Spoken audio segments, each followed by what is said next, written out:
RPG Major is an actual play like no other. Private Eyes Mara, scion of sirens, and Aubrey, former fairy queen, solve supernatural mysteries while improvising songs. Sitting on the front porch of your office is a wooden xylophone. Oh no. No, we know what xylophones do, Mara. And we're gonna say it at the same time on 3. 1, 2, 3. They turn you into a skeleton and then you play your ribcage like a xylophone. Bones. Right? Right, I agree.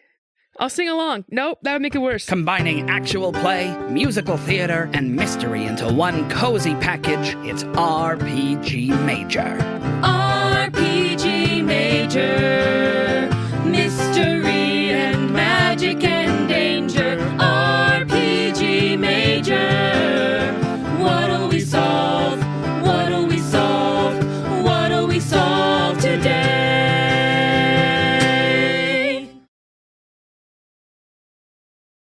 Last time on the bad articles, our knuckles pressed buttons they shouldn't have at the textile factory, bought all the feed a rabbit has to offer, and discovered that if they want to put a stop to this toothy horror, they'll need to find Pierce Brosnan. Stick around to find out what happens next, unless you're a coward. Since the dawn of time, Ireland has played host to unimaginable horrors, ushered in through an ever-weakening veil between our world and the other side. They live among us, shaping our mythology, sowing chaos, scaring the shit out of people. Not all hope is lost. Underfunded, undergunned and underappreciated, the USNA stand proudly in the way of unchecked otherworldly chaos. This secret network of brave volunteers put their lives and their sanity on the line, all for a better tomorrow. Have you ever kissed a salmon and gained all knowledge, but it was too much for your wee head, and now you've got migraines all the time, and on top of that, your wife won't stop going on about the time you kissed the salmon, being all like, what did the salmon have that I didn't, Michael? You better call the USNA before you find yourself in the bad articles. After your chat with Prunchus and your second dinner, you realise that there is only one course of action that you have left to take, and that is to go and investigate this ferry fort. So once again, you take the thin eastern road out of the village and head past the turnoff for the textile factory, and about 10 minutes later, you arrive at the turnoff for the shack. You'd need to leave the car parked here and continue the rest of the way on foot, because the forest gets pretty dense. It's probably about a 5-minute walk deeper into the forest. Do you think anyone's going to take my bath? Can we borrow your bath for a bit? Yeah. Bathing montage. Scrub it up, dub. Oh, we're bathing before the... I want to look good when I die. Glug, glug, glug, glug, glug. Oh, it's a bit cold. I was going to say, it's going to be freezing cold. No, it's not as cold as cold. you think, though. It's lukewarm somehow. Yeah, we're both in the tub, and Sensei Mervin's training has taught me to deal with cold temperatures and harsh words. Scrub, scrub, scrub, scrub. Getting in my gee. You are still bone white. Okay. It's not coming off, but I'm glad that we're doing this and we're both soaking wet. I think that'll probably come in handy. Yes. I'm going to grab some to cross us. What was it? Yeah, well, they're splashing about. Can you grab some for me? I'll take 5. Oh, okay. Yeah. I guess I just grab a dozen. Maybe leave one. I'll leave one. And we'll take the rest. Yeah. Worries me. I'm a bit nervous now because, Pierce Brosnan was a good man, and what are we going to find if we can't find him? Like, where do you think he's going to be in there, like in the forest? I mean, I don't know the man well enough. I don't know if he's known. I'm looking for a bit of reassurance here. This is your jobs, isn't it? No. This is a hobby. Hobby, yeah. The jar of teeth, do we have that still? I'm looking at you, Sylvester. Dolan's not going to have the jar of teeth. No, we do. We do have the teeth. Should we get more of the animal teeth, maybe? So we have multiple. Yeah, the ones from the inside. The jars inside. Maybe. Yeah. There were a few jars in there, so you can grab a couple more if you want. Can't hurt. Yeah. Gideon grabs the horseshoe from above the door. As you re-enter the shack to pull the horseshoe from above the door, you can see that someone has been here, and they have been busy. The rugs that were once adorning the floor have been thrown to the wayside, and by your feet you spot that a bunch of the floorboards have been pulled up, revealing a dark little storage area. Inside you can see all sorts of things. There's hurls with iron nails in them, there's a shotgun, there's some sea salt spray, there's a big iron frying pan, and there's a net next to it on the worktop. you spot a Hornady Manufacturing 336 Auto, the undisputed king of shotgun reloading presses. Next to it is a pestle and mortar from the cooking stove, and it's filled with a fine powdery white residue mixed with a crushed yellow petal. I'll have a survival roll. Or a supernatural roll. 50 over 20. 10 under 20. You can tell that the petal there that's been ground up is St. John's wort, and it looks like it's mixed with sugar. But you also know that St. John's wort is a herb that's frequently used in warding off evil spirits, demons, and witches. And next to it, the as yet unpacked shotgun shells are littering the worktop, and they've spilled out of a half-torn box next to that pestle and mortar. So there's a wee plastic container of buckshot beside it. You're no army man, but you reckon this table presents the ingredients and the necessary equipment to make your own shotgun shells. So someone's been back in here very recently. I mean, we left this morning to go to the town hall. But the shotgun's here, and the reloader is here. So what were they here to take, if not, because, I mean, my guess is that they're off to fight something. Unless they haven't gotten that far yet. But this implies that depending on what is trying to be warded off, you can make bullets that correspond with that thing. Scattered around on the ground, amidst all of the bits of buckshot and empty shells, you also do see a little scribbled diagram on a wee piece of paper which describes the making of what appears to be named a sugar wort shell. The recipe seems to just include St. John's wort, hard-boiled sweets, and buckshot. My ghee! And I pull off taffy from my ghee that's still stuck on. And you all called me fools. And I put it on the countertop. Let's say 20 hard-boiled sweets stuck to my ghee. Is that a fair equation? As you jumped into that icy cold bath, all of the stuff just solidified up, so you're able to just crack wee bits off. Nice. Your ghee. Now, I know what we're all thinking.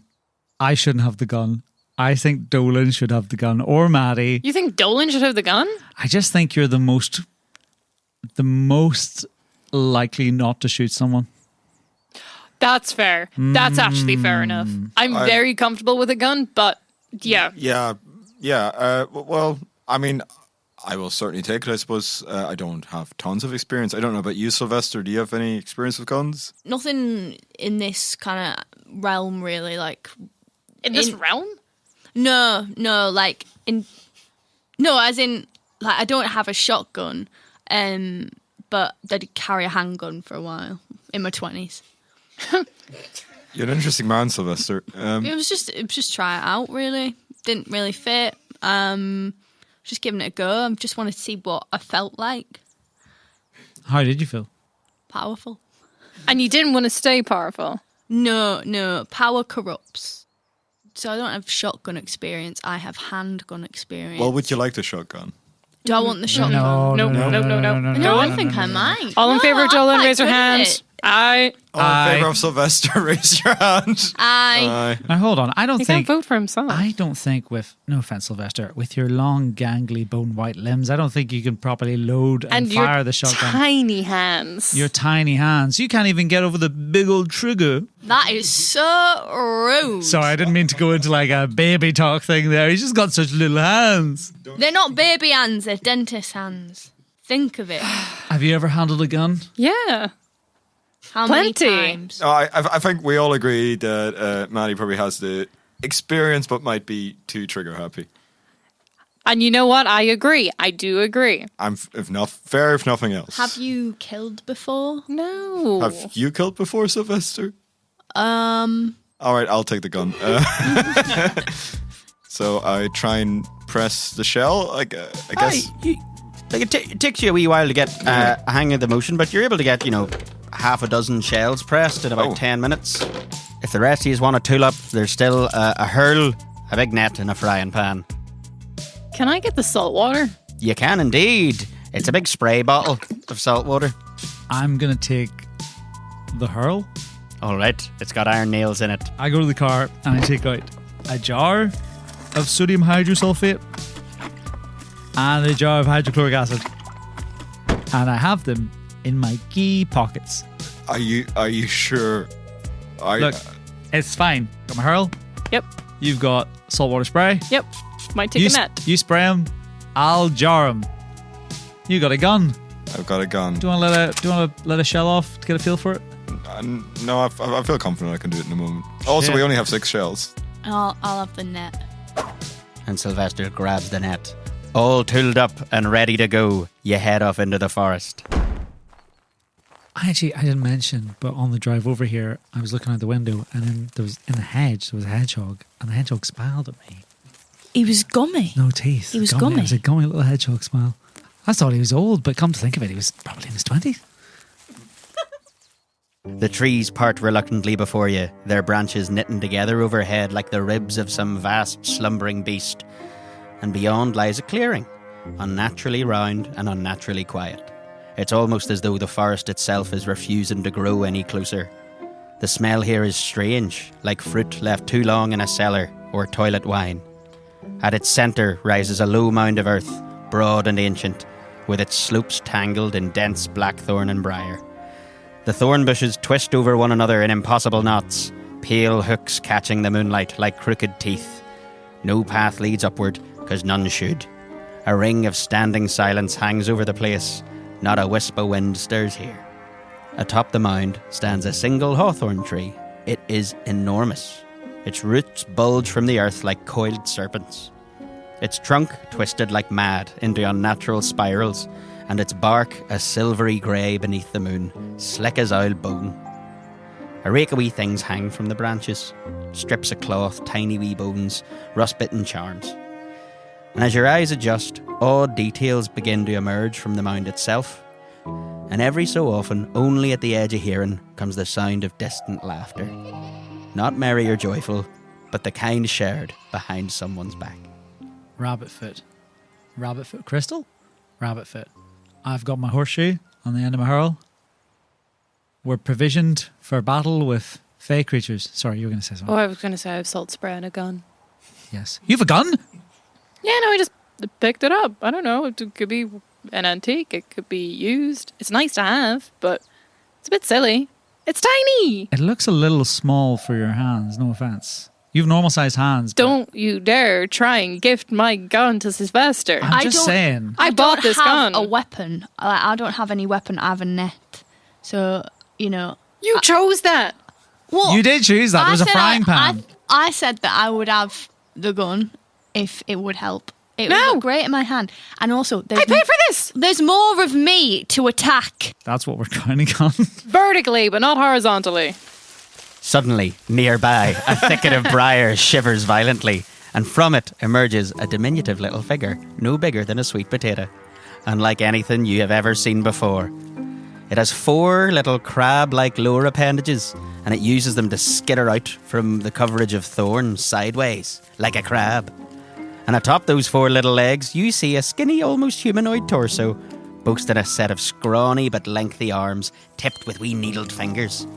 And from its crooked spine, translucent wings, iridescent as all get out. The head of this peculiar critter is pretty much all mouth, with a set of almost cartoonish razor-sharp fangs. It takes a little sideways step closer and allows the starlight to wash over it. Despite its lack of eyes, the wee beastie seems to be regarding you curiously. Maddie shoots near it. Maddie doesn't shoot it. What the fuck is that? What is that? Now, what you'd expect this bullet to ring out in this place, but it falls kind of weirdly dead and muffled as the bullet leaves the gun. It pings off a wee rock beside the wee creature, and the creature sort of jumps back and scuttles away and hides, and you can see it still kind of looking at you. But from just behind it, in the thicket of briar, you spot a second little shiver, and from it emerges 2 more of those wee things, and they start creeping closer. And the pair of them seem to move almost in unison out from the bush and start scuttling towards you. Give them some teeth. They love teeth. We don't know. I want to see if they like the teeth. Right, I'll throw it at them. Right. There's a handful of teeth scattered across the ground. These wee things start scuttling towards them, and you see these ones, their bodies are kind of covered in like a chitinous snail-like armour. And behind them is a hedgehog smiling at you, Gideon. Oh, fuck. One of the new arrivals starts to flap its wee wings, and it lunges forward and just picks up 2 of the teeth, in its weird little needle claws and shoves them in its gob, and it starts chewing them up. After a second, it flies up into the air and begins fluttering around at head height towards you, Sylvester. And its wee eyeless face is kind of cocking its head to one side as it flies around you. What are you lot going to do about it? The net. Use the net. Oh, no. Use the net. No. Sylvester, you've got this. Use the net, Sylvester. The other two take off as well and begin circling you. There's 3 of them going around your head, Sylvester. Do something, Sylvester. Imagine how powerful you felt when you had that gun. Channel that energy and throw the net. What do you do, Sylvester? I net him all. Give me an agility roll to try flick this net up, but they're picking up speed. They are going around you. Unfortunately, that is 100. Yeah. You start spinning this thing and you're kind of tracking its movement, and then you just let go and it flies behind you. Oh, God. And as you do that, one of these things darts towards you and tries to scratch at you. I'm going to need a preservation roll from you. God, am I gonna This is an 80% roll, please. 94. Am I gonna die? Sylvester! As your outstretched hand reaches above you, the net flying behind you, this wee thing just comes at you with one of its long arms and just scratches you. It doesn't even really draw blood, but then you just feel this creeping, numbing sensation go down your arm. And it sort of drops kind of limp. You're able to sort of shake it from the shoulder, but you can't quite feel your fingers anymore. Oh my God. As you all seem to experience that same chill running down your spine simultaneously, you each suddenly feel like someone is talking about you behind your back, and you peer up through the rib-like branches overhead to see a choir of these knife-filled maws grinning down at you. They scuttle along the limbs of the tree, giggling like a cackle of insectoid hyenas. And one by one, as the branches run out, they float down like leaves falling in slow motion. The laughter grows more sinister as dozens more of these things join the encroaching cloud, forcing you back towards the tree line. What do you do? What do you do? The gun. Shoot the gun now. I suppose I shoot at the swarm. Give me an agility roll. 72 over 20. Now, there's a fairly dense cloud of these things, and they're starting to spin around, and they're flitting all around one another. You blast the shotgun. You see some of them kind of split out of the way. You've definitely winged maybe a couple of their wings off them, and they land on the ground, but they immediately start scuttling towards you. Yes, Maddie? Maddie's getting quite trigger happy, but with the spray bottle, just in the general upwards direction, in case it could do anything, but also to put that energy, that very trigger happy energy, somewhere. You begin spritzing like mad into the air. Give me an agility roll. 75 over 40. So, this thing doesn't have a great amount of range on it, but you're sort of misting above yourself, and it doesn't look like they're coming within that sphere. You're not quite hitting any of them, but you're seeing this salty mist catch the moonlight, and they're sort of flitting around the outside of it. So it does seem to be keeping them at bay, if not hitting them directly. Maddie, can you try spraying us with it? Oh, okay. Yeah. Maddie begins frantically spraying everyone with sea salt spray. Their hair looks all volumized and lovely. Ooh. I wait for the salty mist to settle, and then when they come in, I swing at them. Right, you're gonna swing that hurl. It'll be a might roll. Ooh, that's 40 over 20. You're trying to remember your hurling practice from school, but you do that C shape, but you do it lowercase, and it's not quite high up enough in the air, and you miss, unfortunately. And with that, even more start piling in. You think there's about 90 here scuttling around. You're beginning to lose track of their individual bodies. It's almost like one giant roiling mass flying around you. You feel almost the canopy beginning to encroach downwards as the oppressive force of these things begins to weigh down upon you. Gideon steps back. He reaches for his jar of sodium hydrosulfide. He pulls off the lid and he throws it over this swarm. You launch the contents of this jar into the air and it splashes over a portion of that cloud. What are you going to do now that they're covered in this stuff? I'm going to take off my wet gi and I'm going to throw my wet gi over the swarm. Now that will be an agility roll. To throw it like a net without holes in it.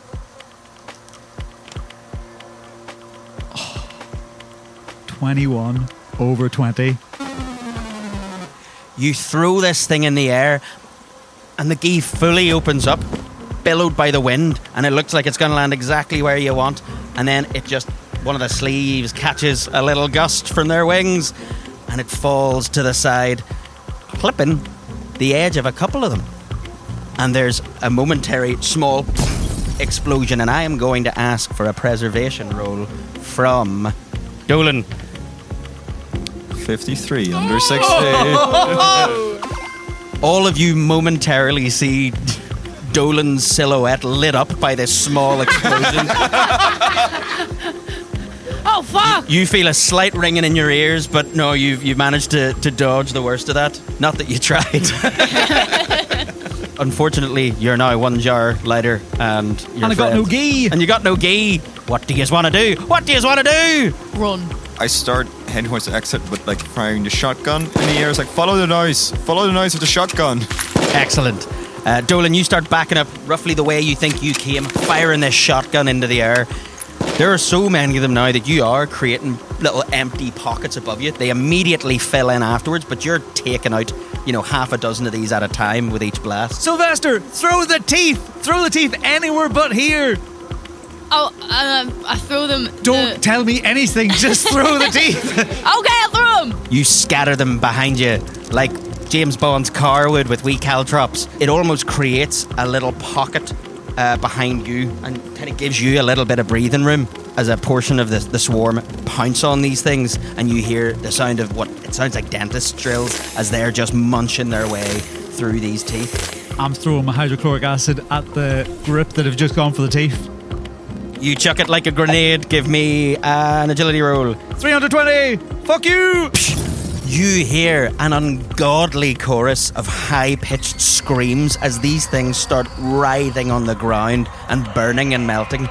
Yeah, you definitely took out a hefty wee chunk, but it's a mere drop in the ocean that is this swarm. I'm all out of acids. I'm all out of potions and notions. Do you still have beans?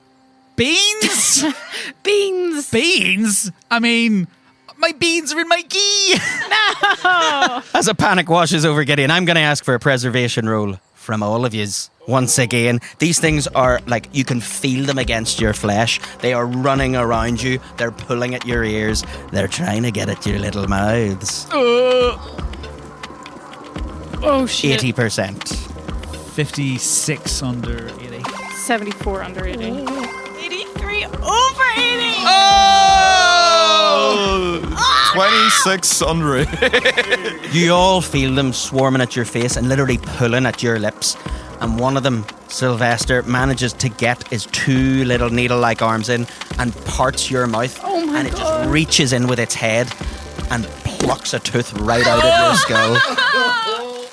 Guys, we need to get out of here. Am I sort of towards the exit? Yes. Or, Yeah, you can just all make a break for it at this point. Just make a run for it.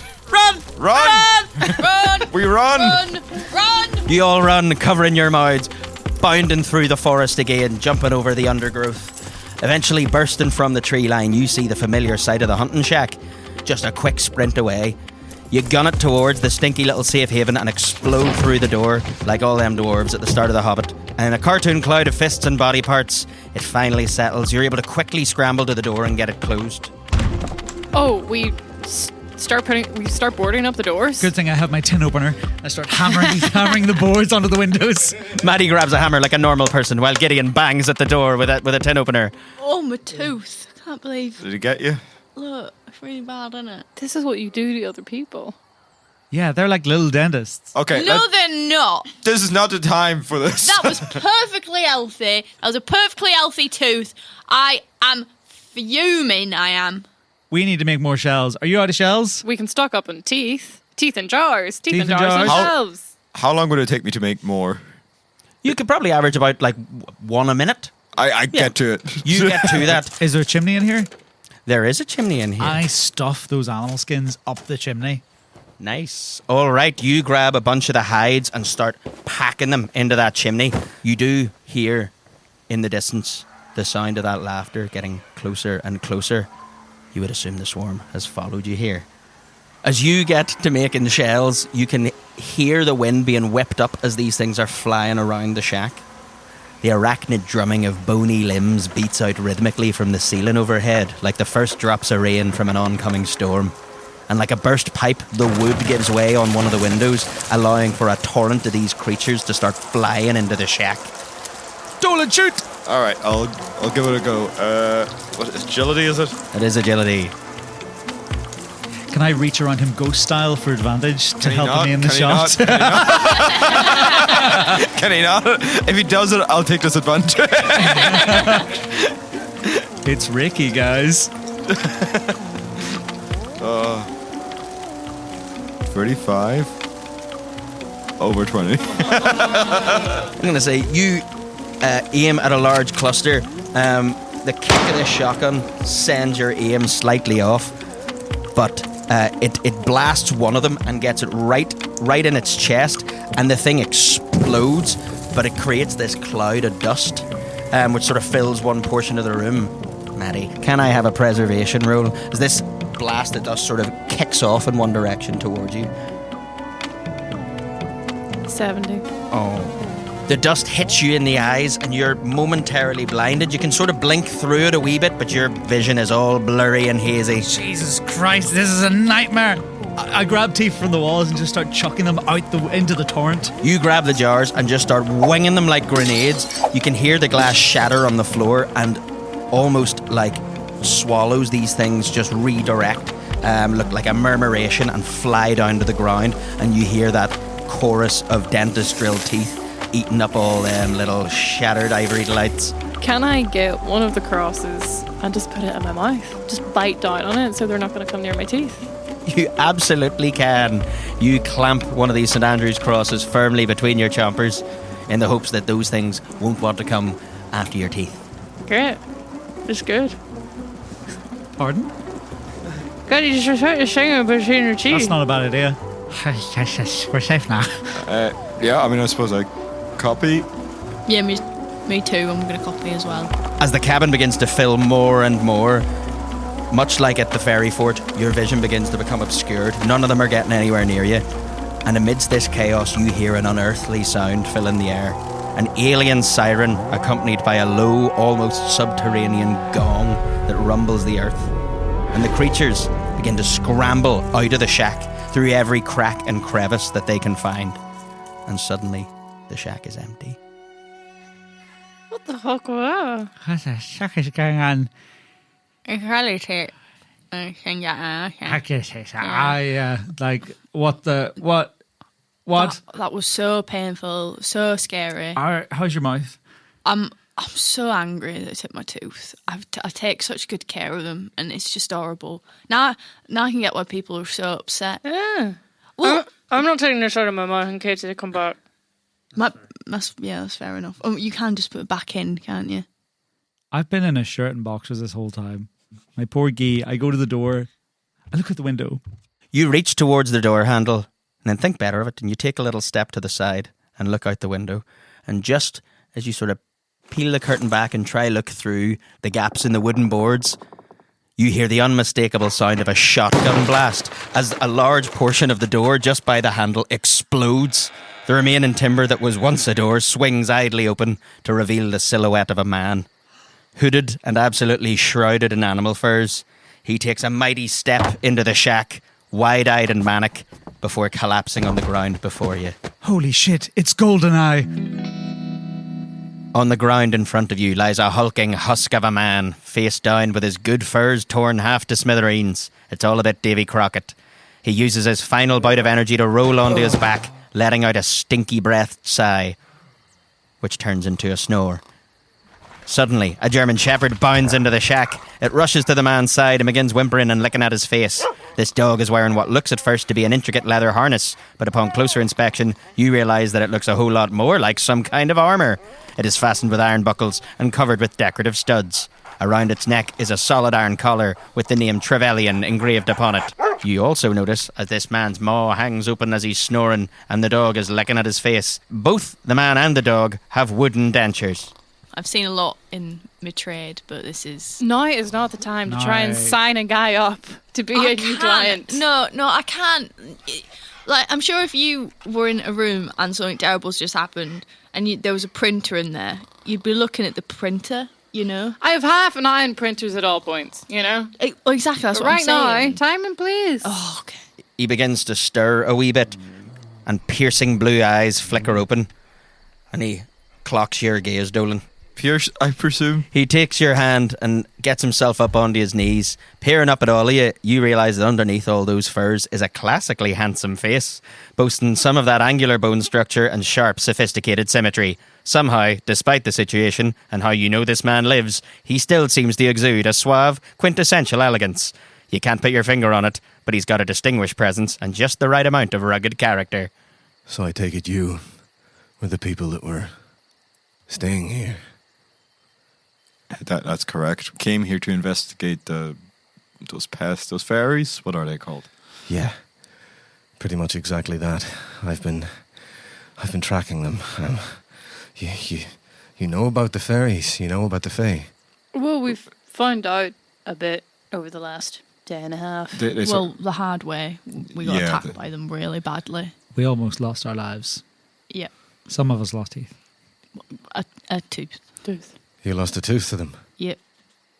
I'm not happy about it. They were here. They were here in the shack. Yeah, they burst through the stuff. We tried to Shit. close up the doors and the windows the way that we assume you had previously. Had they not attacked the cabin before? They've tried, but they're clearly getting braver now. They're close to the end. Where have you been? People have been worried about you. We were as much sent to check that you were okay. People hadn't seen you in a couple of weeks. It's been 50 years since they last came, and I vowed that this time I wouldn't let them do what they do. Do you know what this town's named after? The Bogle. Anna Bogle, a leprechaun, if you believe in that sort of thing, which I imagine shouldn't be too hard after what you've seen. The story is she knocked out one of her own teeth when she was playing in the woods. Tried everything to fix it, you know. Pieces of wood, pebbles, even the teeth from animals. Eventually, she turned her eyes to human teeth. But the leprechaun is no thief. She'd leave a gold coin when she took one, and that's the story that they tell the children. In truth, she became obsessed. Not just with her own tooth, mind you, with the perfection of it. Her vanity, her obsession. It twisted her. And she lost more of her own teeth to time and to decay. She willed into existence an army of fae. Those little winged fuckers, her tooth fairies. She died a long time ago, but the army remained. Without their queen, they turned their task inward. Once a generation, they've returned. They come for teeth, human, animal, it doesn't matter. There was a family that rose to defend the parish, my family. And generation after generation, they beat back the swarm. Now, there's only me and Trevelyan here. I was there 50 years ago, and I watched those creatures tear my family apart. So I learned what I could, prepared myself, watched over the town, placed horseshoes where I could, but it wasn't enough. A few weeks back, I was able to track them inside the fort. I seen what they were building. Something monstrous, enormous, something made from the teeth. I came back to gather supplies for an assault, but I couldn't find my way back inside the fort. That's when the alarm went off. I barely made it back here alive. You say that they took your tooth? Yeah, my tooth, yeah. It seems to me as though maybe your tooth was the final piece of the puzzle. It might be too late, but I have to try. No, Brosnan, you're in no position to fight. You'll die another day, Brosnan. I don't care. I need to try. Are you going to help or not? Yeah, I suppose we're going to help. Can't. Brosnan, we're going to help you. Yeah. We're not going to... You're fucked. You're going to die out there. We know firsthand what these things are like. Brosnan, can I ask you a question? Mm. So, they've got my tooth. Yeah. Can I get it back? There's only one way to find out. Brosnan springs to action, moving with purpose now. He flips back panels on all the walls of his shack with all the grace of a mad scientist. There's hidden compartments all over this place, springing open to reveal a small arsenal. Polished shotguns with worn wooden grips, vials of odd powder, and implements that suggest preparation for more than your run-of-the-mill hunting. He turns to you and gestures towards the weapons. Take your pick. Hammers. I feel more comfortable with the hammers, I think. Yeah, all of them. Let's just take everything. I take a carry. shotgun, I reach into the larder, and I take 1 tin of baked beans. And we all still have crosses of ruin. Mm-hmm. You do indeed. They're tied around your neck. You can pop them in your mouth whenever you want. As you all start pulling weapons from the shelves, Brosnan begins carefully pressing shotgun shells into a little compact kit. He slots them into bandoliers and he tosses them on the ground after each one is fully loaded. Brosnan kicks the lid off a wooden crate to reveal 12-litre bottles within, 6 Tia Maria and 6 Baileys. He grabs one of each and free pours a Ballybogle special into his mouth. You ready to go? Yeah, can we have some giant baby Guinness as well? Oh, for sure, yeah. Lean your head back. No, mouth closed. The three of you line up on your knees like glasses on a bar and get these drinks poured freestyle right into your mouths, while Dolan looks on disapprovingly. Once ready, you slip into the dark forest on foot, and the farther you go, the quieter the world becomes. Ahead, once again, the familiar sight of the ferry fort rises out of the dirt. You feel a tremor underfoot. The ground shudders. Dust and small stones bounce across the forest floor. Remember, no matter what we face, we stick together, yeah? Yes. Yeah. Tomorrow never dies. Suddenly, the earth bursts apart. From the soil, an enormous figure emerges. A humanoid colossus standing at 10 feet tall, its body entirely constructed of teeth. Gnarled, jagged, human and animal, yellowed and broken. It wears a crown of teeth, jagged and wicked as the devil himself. Hold your ground! Hold your ground! The golem drops onto all fours and bounds forward, and each step tears up the earth, leaving big jagged gouges in the muck, and it barrels towards the five of you and lowers its head in a charge. I need a preservation roll from all of you. 60%. Oh, 80. 63 over 60. 27. 49. Maddie and Sylvester manage to roll out of the way, but unfortunately Gideon and Dolan just get a full-on shoulder right into their chest, knocking them to the ground. The scene is nightmarish. Teeth clatter together as it moves, grinding and snapping with each bound. But you set to the chase, the lot of you running like Limford Christie. The creature, however, is faster than you'd expect, and it gallops through the forest away from you, towards the village. When finally, chasing after it, you break the tree line, you see it in the near distance, on the road by the shack. The thing rears like a horse and yells into the night. Brosnan turns to you. Can any of you drive? Oh, yeah. Who owns that bath? Oh, that's me as well. Get it on the roof of the car. Easy. That wouldn't be the first time. All right, I just help it. Go ahead. Why not? I help as well. I help so and I'm in the bath. You guys follow it. I'll catch up. Are you not coming? You'll meet me on the road. All right. Hiya. I slap the back of the car. Maddie, you get behind the wheel and pedal to the metal. You go roaring down the road. Give me a driving roll to peel out real cool like. 46 under 60. You hear the unmistakable screech of tire on gravel. It burns out and you pull a wee handbreaker. Yes! Yeah, onto the road. You can see these big footprints in the dirt ahead of you. As you gain speed, you begin to hear the rhythmic, thundering, almost hoof-like blast of its feet. As it comes into view, you want to take a wee shot at it? Yeah? Yeah, you can lay it on the front of the bath for stability. Like a sniper. 96. The faucet just explodes. Maddie, as you gain a bit more ground, you can see your headlamps gleaming off the teeth. Oh, we're absolutely flooring this thing. As you begin to gain on it, you see this. It doesn't even have eyes, but it cocks its whole head thing back towards you and just sort of jumps out of the way slightly and then begins to try pick up a bit more speed. I blow out the windshield and I start firing at it. Do not smash the panes of my fucking car. Yeah, give me an agility roll. 90 over 20. I've shot the engine. Some superficial damage to Maddie's bonnet. Unfortunately, you do not make contact. Now, with this windshield gone, is there anything you'd like to do, Dolan? Can I try figure out if it's got weak joints somewhere or the way it's cobbled together? If there's Give me an engineering roll. 62 under 80.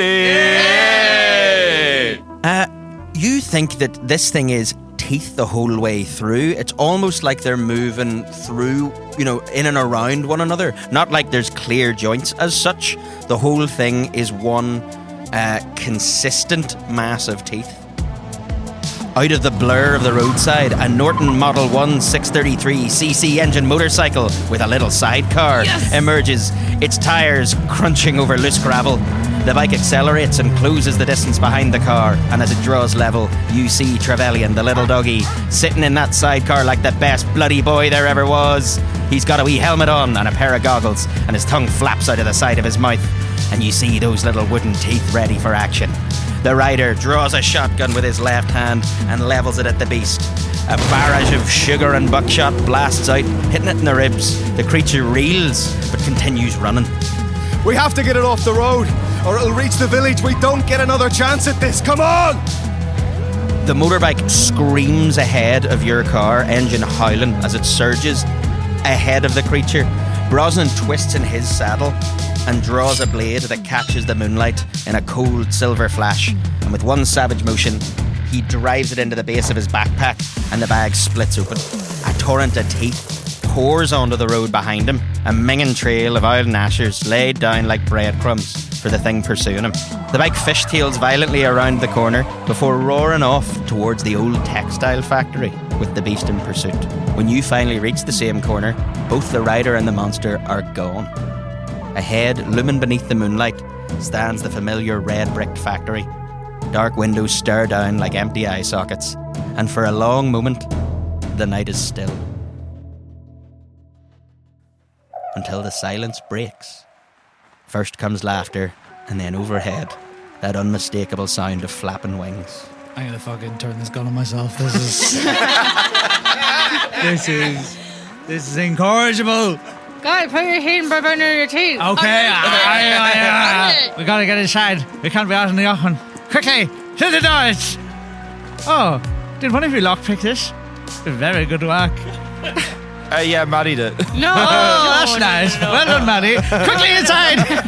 Before you step into the building, you look up to see dozens of those tiny winged figures start spiraling above the factory like a living storm cloud. They wheel once over your heads, high above, before suddenly breaking formation and peeling away towards the rooftop. Towards him. A lone figure stands atop the factory roofline, silhouetted against the moon. Long fur coat snapping in the wind and shotgun in hand, he looks less like a man and more like some half-remembered urban legend. Beside him stands Trevelyan, hackles raised and wooden teeth bared towards the sky. Get inside and put that thing down. Trevelyan, let's get to work. The swarm dives and the night explodes into motion. Fairies above scream through the air in a tornado of claws, wings and razor-sharp teeth. Brosnan doesn't flinch. He steps forwards into the storm and levels his shotgun. Boom! The blast lights the rooftop white as sugar-laced buckshot tears through the swarm in a sparkling cloud. It scatters a bunch of these creatures across the night sky. Suddenly, he grabs Trevelyan by the hind legs and in a practice maneuver whips the dog around overhead like a fisherman's net before launching him headlong into the chaos. Trevelyan crashes into the swarm hard enough to send a bunch of winged creatures tumbling from the roof. His snapping jaws catch one mid-flight and another is hurled screaming into a chimney stack. What the fuck? That dog's incredible. that poor dog. No, it's just me enjoying it, I think, yeah. Well, It's hopefully. English. Like training or something. What? Sylvester, get out of the brass. Training. What? Training. Training. Yeah, training.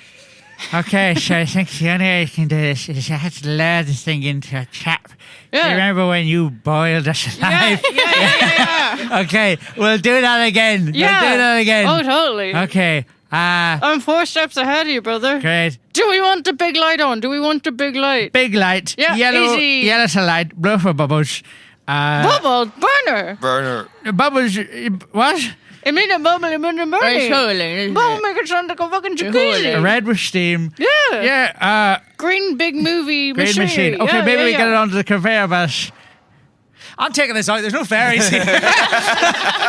I'm gonna lure it onto the conveyor belts. Yeah. If it's in there, turn on the lights. Yeah. At least a way I can see it's coming. That's fine. Well, all you have to do is switch it all on again. Put your fucking thing in your mouth. We have to hold on. bide our time. It's an intelligent thing. Well, my plan is, I was wondering if I can do the St. John's wort and stick it wherever the steam comes from and then fill the air with St. John's wort. Does that make sense? Yeah. It certainly does, and Yeah, it's very cool. And just sort of, I guess, make it poisonous for them? I'm gonna go man the buttons. Yeah, you man the buttons. Maddie on buttons. Dolan on steam St. John's wort. I'm going to get on the conveyor belt. You're getting on it? I'm going to try and lure it. Be sexy? What? Be sexy for the teeth? Be sexy for the teeth? Yeah. Try and lure it. Yeah. Well, you've got lovely teeth, Yeah, so just yeah. smile. Oh, thank you so much. Inside, you hear a deep, wet, grinding sound echo through the factory, like thousands of teeth shifting against one another in the dark. So, Maddie, you're running to the buttons. Fuck yeah. Which are you trying to turn on? Big light. Big light. Okay, you start ducking and diving, trying to make a path through the factory using some of the machinery for cover. All of a sudden, from the moonlight through one of the skylights, you just see this hulking shadow over the top of you. As you turn one corner, you can see the buttons ahead of you. Give me a preservation roll as this thing raises its giant bony fist. In the dark, it'll be an 80%. 91. You feel like a bag of spuds slapping you in the back. It knocks you to the ground. You're able to kind of scamper off from it and get your way over to the buttons and just reach up and hit that bottom yellow. And suddenly, boom, the lights go on. So I'm running for the conveyor belt. And I leap up onto it. Okay, once you are up there with these lights bearing down on you, you are bright white, gleaming like a tooth under this light. That and this is thing, exactly what I wanted. this thing turns towards you and starts charging at you. Give me a preservation roll. 3. Oh!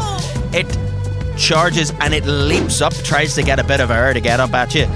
You're able to just duck just at the last minute and it crashes onto the conveyor belt, sending one of the drive belts above it snapping, and it whips across the room at speed. Give me a preservation roll to avoid this belt flying towards you. 98. This leather belt just snapped and came flying across the room. It was like getting hit with a wet towel. Just I pressed the... You want me to press the button? 100%. I'll absolutely press that button. We're pressing green.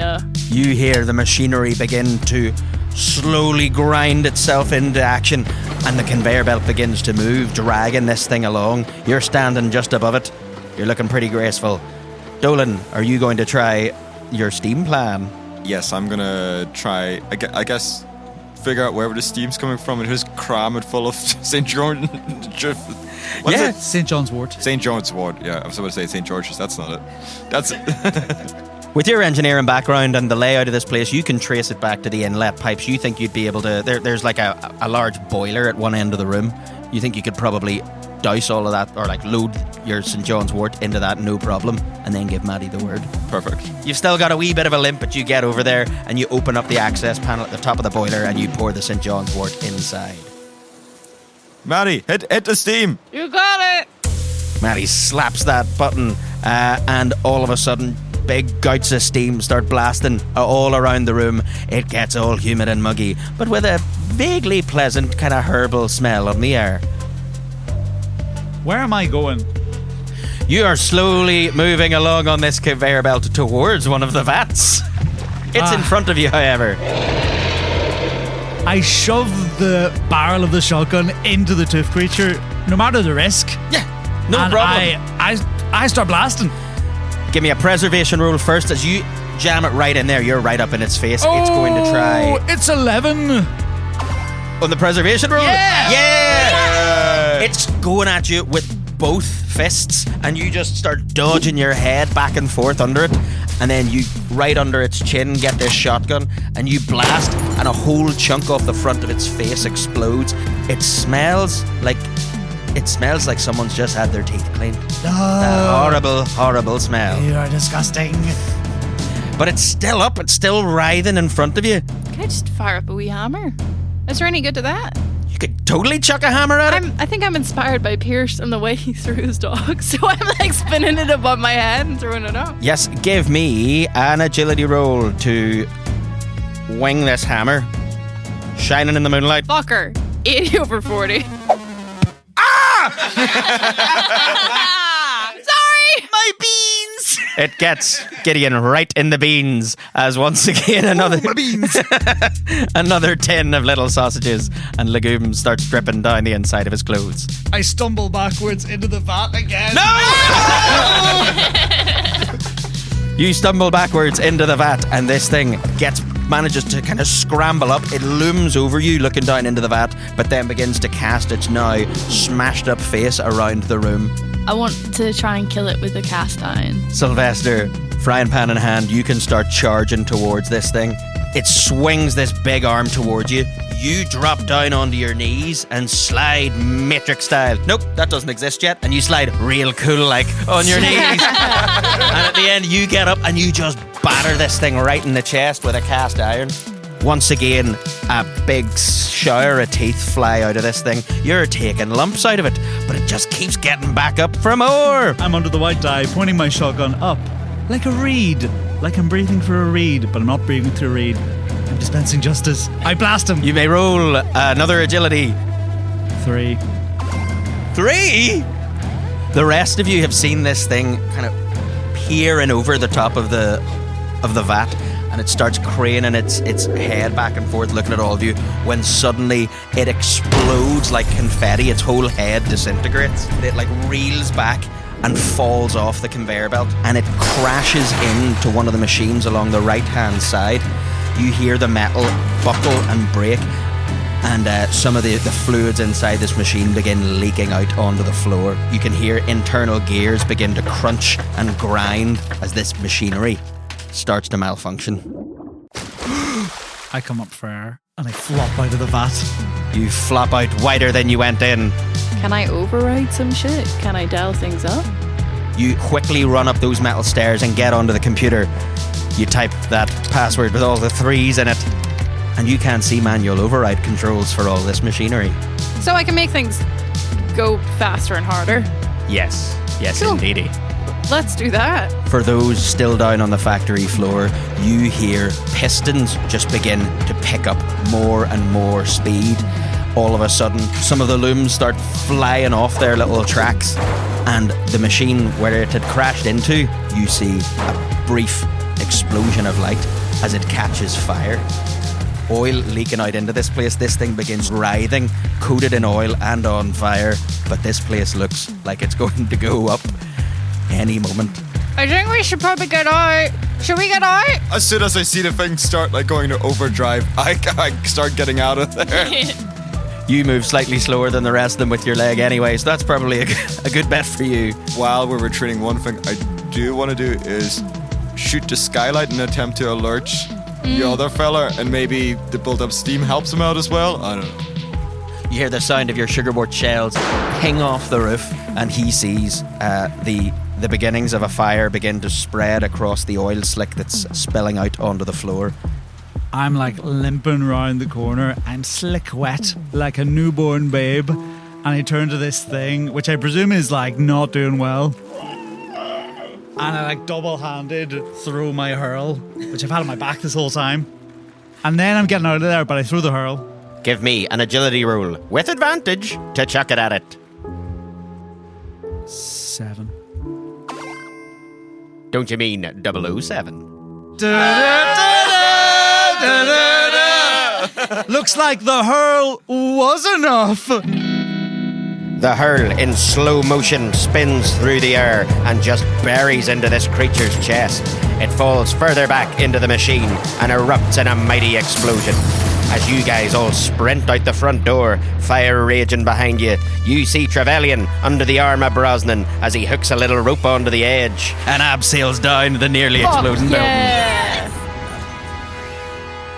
And will fade to black. We fade up on our three knuckles and their new best friend who loves them, along with Assumpta and me, Mervyn, as they all stand at the side of a green during the semi-international pitch and putt under 13 Masters. Well, Jesus fuck. A thing made of teeth. Yeah. Fully grown. And you just blew up an entire factory for that, did you? I mean, in a roundabout way, yeah. I don't know about anyone else, but I was really inspired by a young boy that we met earlier that day called Tommy. God. Was gave he the fight in of his life. He was a fighter, was he? Did he help at all?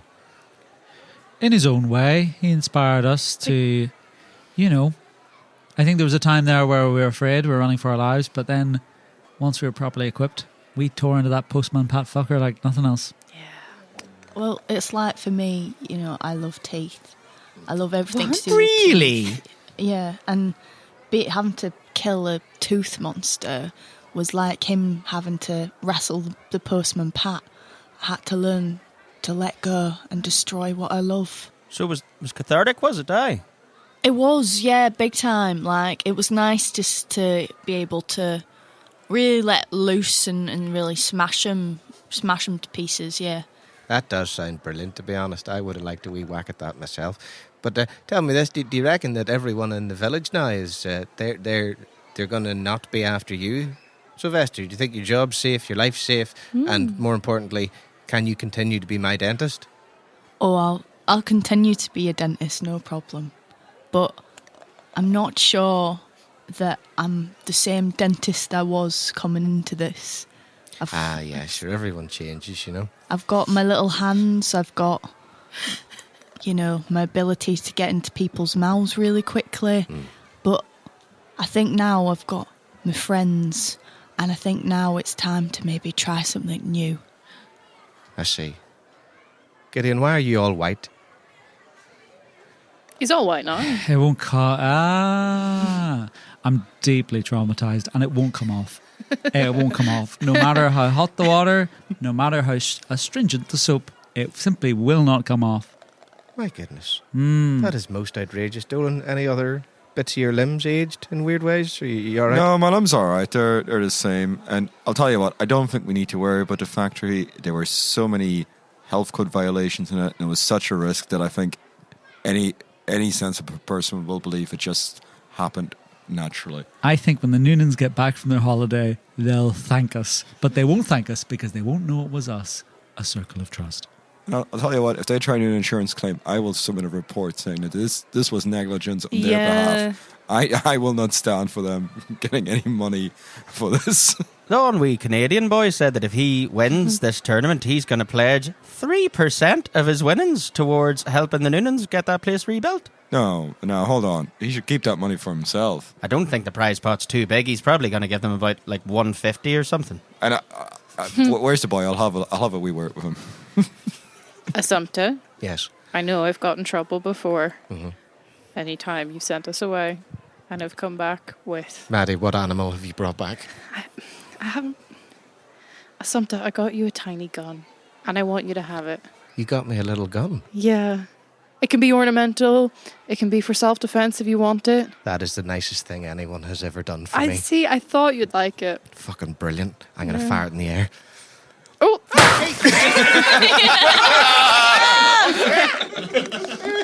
All the children start putting as if it started a race. Look at them go. This is great. What? I'm just happy I didn't blow Dolan up. I'm happy you're all here. Wait, was there a risk of that? Never mind.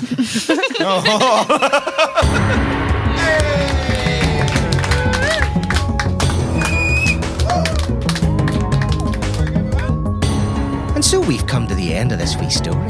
Our knuckles did what they do best and blew up a perfectly legitimate textile factory. Fair play to them. Join us next time as we continue our fight against fright. And remember, stay vigilant out there unless you want to find yourself in the bad articles.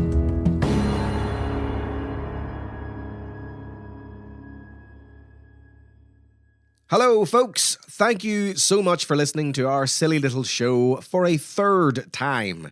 We've had one hell of a time putting this story together for you, and we are more excited than ever to welcome you back to Rathghoul for our next otherworldly adventure. The Bad Articles is created by J.R. McCormick and Aidan Kelly. It is produced at Felbryn Studios by the wonderful Clark Phillips, with additional sounds and voices by the very far away Conleth McVeigh. Starring Laura Conlon as Maddie Murphy, Patrick Meier as Dolan Gibbons, Niall McKenna as Gideon Hubble, and Amelia Price as Sylvester Smiley. If you've enjoyed the Bad Articles, we encourage you to spread the word by telling your friends about the show. No amount of online marketing will ever beat your pal telling you to check out something cool. If you'd like to discuss anything related to the Bad Articles with other fans, or with those of us who make the show, we have a Discord community where you can do exactly that.